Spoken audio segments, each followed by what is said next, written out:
Good morning. My name is Michael Conley. I'm the Assistant Superintendent of Finance and Operations of North Reading Public Schools.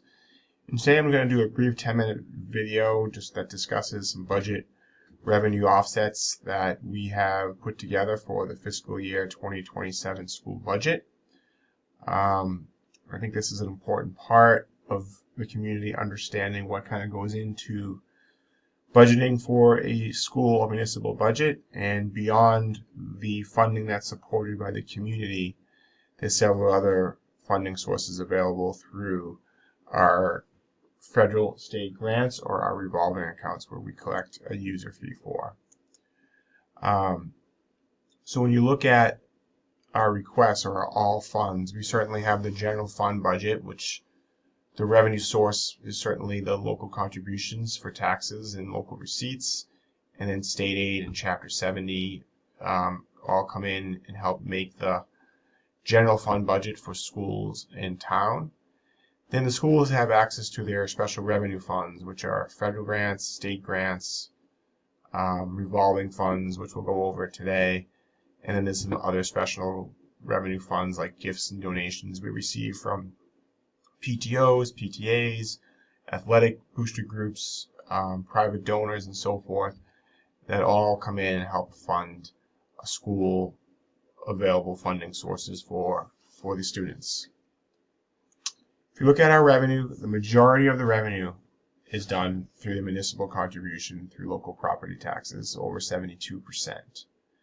We then have our state aid, Chapter 70, local aid, which funds about 17%. The district's revolving and special funds like gifts and donation accounts, revolving funds, user fees, tuitions that we charge to families for certain programs make up about 6%. Then we have our federal grants. There's a special education grant, IDA grant, there's a Title I grant, there's a teacher quality grant. That makes up about 2.5%. There's some other local sources and state grants through circuit breaker and other state grants, earmark grants we receive, which make up the other smaller pieces of the pie.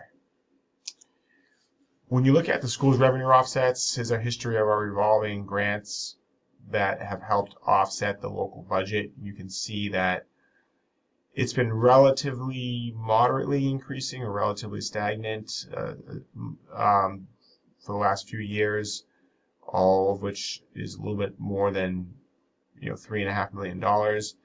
This coming year in fiscal year 27, that amount is a little bit greater than that, closer to 4.4 million, and that's mostly contributed to higher than what has been typical funds available in the state circuit breaker program.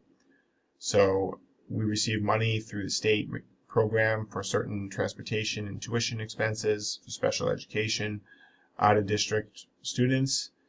Those funds flow in and help us reimburse offset those costs. Next year's amount available in that program is higher than it's been, and that's a good amount of why this is increasing in fiscal year 27.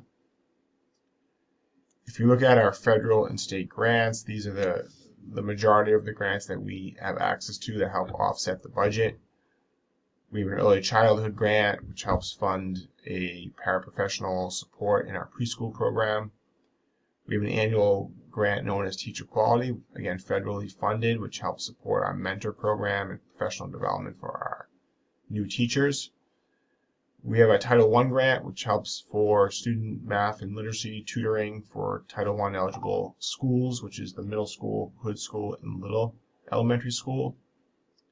Then we have our Special Education IDA Entitlement Grant, and this helps support paraprofessionals working in our special ed programs, special ed transportation costs, as well as some contractual services to deliver direct services and support for our special education students on IEPs.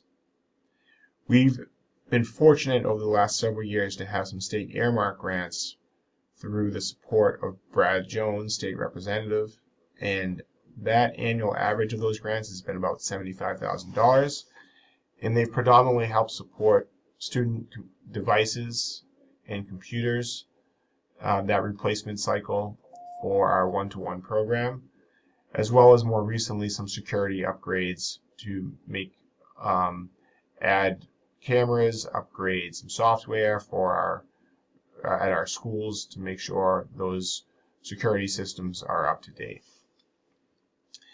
Then what I previously noted, we have that circuit breaker program which helps support special education out of district, that should say tuitions, and now more recently transportation costs for those students being educated outside the district.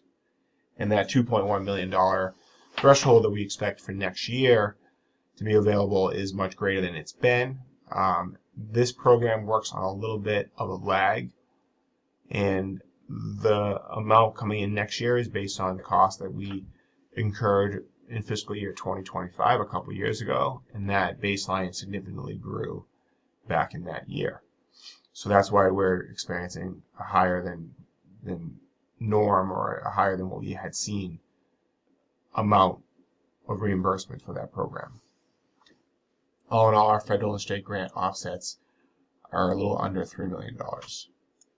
If you look at our revolving accounts, these are accounts that we charge user fees and tuition costs for, that again, in some of our optional programs that help offset the budget, for athletics, extracurricular, performing arts, transportation, facility, rental, for space, our tuition-based programs for full-day kindergarten and preschool, and then we have our food service program, which is self-supportive. These are the annual amounts that we expect to receive from the user fees charged, and they directly offset direct costs involved in these programs. If you look at what some of those direct costs are and have been, you can see what these offsets have been. And we're looking at bus transportation, athletics, extracurricular, performing arts, kindergarten, and preschool.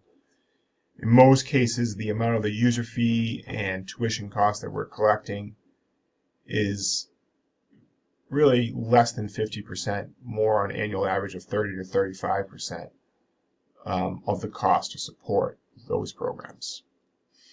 So ideally, we're working on ratios that the cost of the user fees and the tuition costs that we assess to families would support pretty close to about 50% of the cost for that program. So we're not asking all of the amount to be supported by the local budget, supported through the appropriation at town meeting. In total, if you look at our fiscal year 27 general fund request this year, we're asking for a little bit more than $42.2 million, which is a little more than $1.4 million increase over fiscal year 2026. We then have our grants and revolving account offsets, which I just went over in detail. Current year, it's about $3.7 million. Next year, we're a little under $4.4 million. So that increase is predominantly the result of increases in the special education circuit breaker reimbursement program. That doesn't really tell the full story, because we also take in donations from our PTO, PTAs, and support groups on an annual average of about $250,000. And then the PTO, PTA in-kind budgets that they support enrichment programs, speakers, teacher appreciation luncheons, and so forth. Those annual budgets at each school is about $75,000. So all in all, you need to look at the whole picture to see what's going in to help fund the North Reading student experience, to make education in North Reading is what it is today. If you look at some key dates in our budget process as we move through this process in the coming weeks, we will have a budget webinar on March 25th at 12 p.m. That's actually Wednesday, March 25th at 12 p.m. Monday, April 13th is our public hearing. Monday, April 27th, the school committee is due to vote the budget, and then the annual town meeting will be Monday, June 1st.